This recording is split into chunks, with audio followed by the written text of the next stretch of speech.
Team India సెమీస్కు ఒక్క అడుగు దూరంలో ఉంది. ఇప్పుడు ఆ అడుగే ఉత్కంఠ పెంచుతోంది.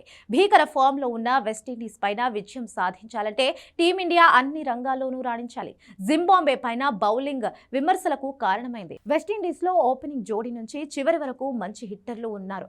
దీంతో సొంత గడ్డపైన సెమీస్కు చేరడంపై టీమిండియా పైన ఒత్తిడి పెరుగుతోంది.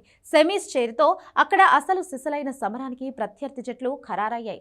మార్చి 1న వెస్టిండీస్ భారత్ మ్యాచ్ పైన పెద్ద ఎత్తున చర్చ సాగుతోంది.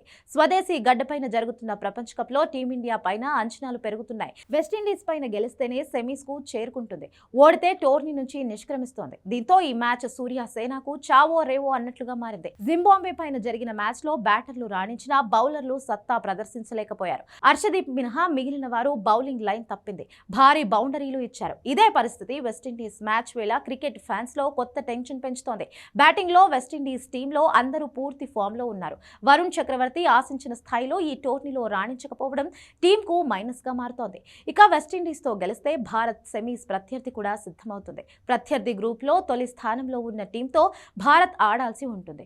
వెస్టిండీస్ పైన టీమిండియా గెలిచిన గ్రూప్ లో రెండో స్థానమే. దీంతో సెమీస్ లో ప్రత్యర్థి గ్రూప్ లో టాప్ స్థానంలో ఉన్న టీంతో బరిలోకి దిగాల్సి ఉంటుంది. ప్రస్తుతం గ్రూప్ 2లో ఇంగ్లాండ్ తొలి స్థానంలో, న్యూజిలాండ్ రెండో స్థానంలో పాయింట్ల పట్టికలో కొనసాగుతున్నారు.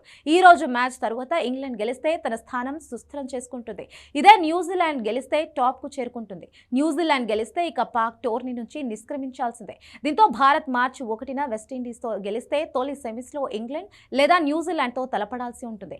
మ్యాచ్ రద్దయి చెరో పాయింట్ ఇస్తే రెండో స్థానం కోసం పాక్ పోటీలో ఉంటుంది. అయితే భారత్ తలపడాల్సింది తొలి స్థానంలో ఉన్న టీం కావడంతో ఇంగ్లాండ్ లేదా న్యూజిలాండ్ తోనే సెమీస్ ఉండే అవకాశం ఉంది.